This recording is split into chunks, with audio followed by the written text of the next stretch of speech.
Game number 1. This is a good one. Really interested in it. As Chuck Esposito mentioned, it truly is sharps against the squares in this one. The squares are on the road team that is an underdog, and the sharps are on the home team laying some points. The number's 3.5. The Rams are favored over the Indianapolis Colts. Colts 3-0. They take care of Tennessee on the road last week, so they show you they can do it on the road, but they face the worst team in football. Do you have anything on Colts Rams? I've been following the Davante Adams injury stuff. So he did not practice again. Schefter was all over this. Nate Atkins, who used to cover the Lions, now covers the Rams. Nate Atkins said no sight of Davante Adams at the early portion of Rams practice. He missed yesterday as well, but Sean McVay said he didn't anticipate the status is in jeopardy for Sunday. Adams has a hamstring injury. That's important if you're going to be on the Rams. It just is. I don't need to tell you that, but Nakua does his thing because you have to account for Davante Adams, a former number 1 receiver in the NFL. So assuming McVay is telling the truth, if this was Kyle Shanahan, I know you wouldn't know what to think. But I think McVay's pretty good in terms of telling it the way it is. And he says, not in jeopardy. Do you believe that? I do lean that way. It is concerning that he hasn't practiced this week yet. Today's going to matter. Maybe we'll get word before we get off the air, but usually it's the teams on the East Coast we find out about before we're done at noon Eastern. So I'm assuming it'll be shortly after the show. I'm expecting Davante to play. That's where I'm at in this game. So, yeah, we know that the public was lining up on the Colts and the numbers getting shorter and shorter. We didn't think we'd be here and it would just be a point spread of 3.5, but that's where we're at right now. Dykstra time. You're going to play a real team. That's what's happening in this game, and you're going to do it on the road. I like the Rams. And you look at this matchup and how they've gotten there. The Colts offensively, they've done it in every which way. But they've also put themselves in position where Taylor can take advantage and, okay, we're playing from out in front. Like you brought that idea up too. What about playing from behind when you know that Daniel Jones is dropping back and he has to pass? How are you going to do? And how are you going to do against a top-tier defense? Like that's what the Rams are. That's where they ended last season, and they've picked up where they left off. They are top 5 in defensive yards per play. EPA dropback, like EPA per play, they're 6. Success rate, they're 6. Like they check a lot of these metric boxes.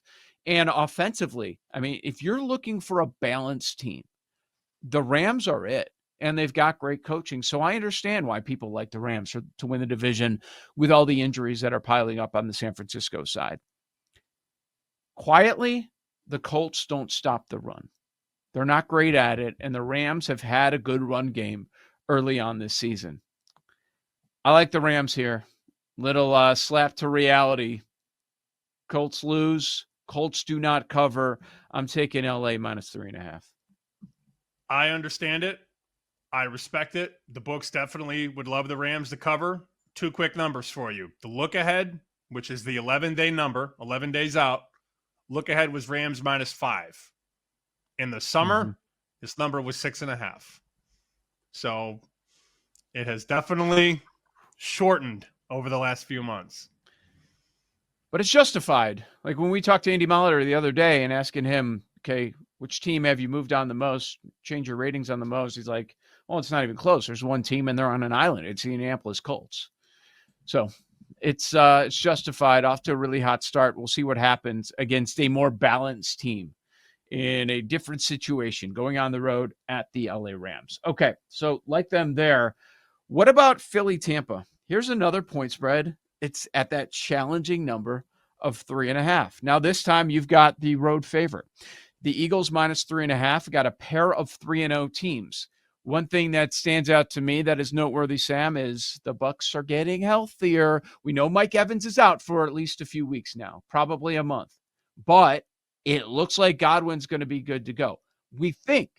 He practiced in full on Wednesday, and then he doesn't practice yesterday. But based on what they're saying, it sounds like Godwin's going to be back. We know the offensive line is in shambles of the Bucs, and that was evident last week, even though they pulled out the win. But Tristan Wirfs practiced in full yesterday. That changes everything on the offensive line. So, road favorite or the home dog or staying away? Wise guy I know laid 3 with Philly. That number's gone, unfortunately, but he laid 3. I'm in a weird place on Philly because I really loved them last year. We both did. And I don't know why I don't love them this year. They've done nothing wrong. When's the last time they lost a football game? September of 2000. Oh, no, they did lose to Washington. That's right, last year. They lost to Washington on December 22nd. But they have one loss going back to September of last year. And it's like, they're not as good as they were last year. So what? I need to snap out of this. And I have found myself thinking about this. Jalen Hurts is 25-1 for the MVP. All that guy does is win. All the team does is win. And last week it's, the Eagles fall behind. They can't come back. And then they erased a 19-point deficit because of their quarterback. Mm-hmm. One book has a 16 on Hurts. The range is 16, 16, 18, 20, 22, 25.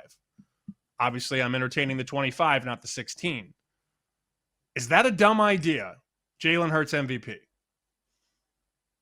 What do you think their record is at the end of the year? 13-4.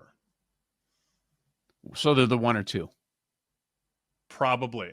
You're asking me if taking the quarterback of a team that's going to be a 1 or 2 seed, they just won the Super Bowl, and taking their quarterback at that number, if that's a dumb idea, the answer is no. Okay. It's not a dumb idea. If he's going to keep this up. I mean, you look at some of the metrics and the Eagles' number 1 running game again. The difference is this time around, it's not because of Saquon.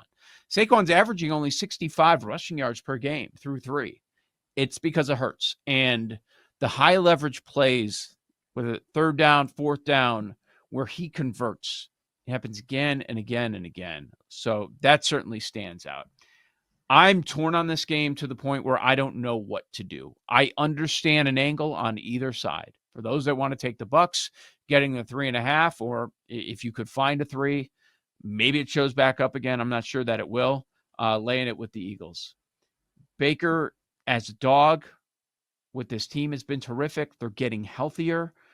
You would expect them not to have so many offensive line penalties, the Bucs, like they had last week. They had 14 penalties in total. And if you're worried about the wide receiver injuries, people will say, well, Godwin's coming back. So don't things kind of balance out and it's more experience for Ibuka? I get it. It's hard for me to get past the Bucs have just gotten by. They could be 0-3 and they're 3-0. And that's the reality. Most times in situations like that, I want to bet against that, but there's just something that's holding me back, Sam. And I'm guessing people that are on Philly, that's what they're thinking, that the Bucs have been so lucky and it's going to come to a head against the Eagles. I don't have anything on this game. I like the Eagles to win for sure. 3.5's obviously not as fun as 3 if you're laying the favorite. Because if Philly wins 24-21, you're going to hate yourself.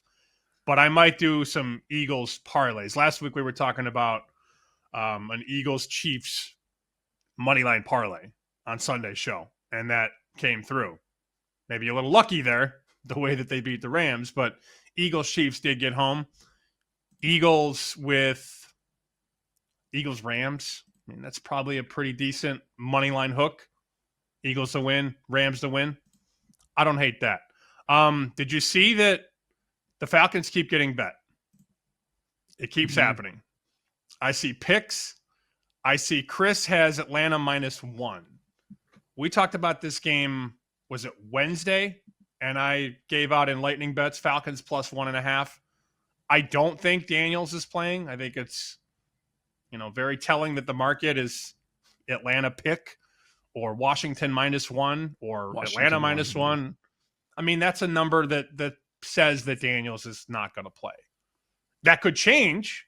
I haven't seen that he's out, but I don't think it's good. I got a text from John Murray on Wednesday. who said, yeah, we just got slammed with Falcons bets. And I was like, nice. I gave the Falcons out on the show. Nice to be lucky there. Better to be lucky than good sometimes. I don't think he plays. Do you? I think there's a better chance than people realize. But based on where the market is going, it's telling us that he's not playing. He was out there moving around yesterday. So Wednesday, he's in no practice. And then on Thursday, he's limited. Let's say he plays. He's not going to be at the peak of his powers. It doesn't look like he's going to have Terry McLaurin or Noah Brown, who have not been practicing this week. So where's he going to go? You're putting him in a tough spot. And you're putting him in a spot, believe it or not, against a defense that is playing so much better than last year. And part of it is all those rookies that they added. They actually have some depth now. But that stands out, man. A couple of things on the Falcons. Their defense is a lot better.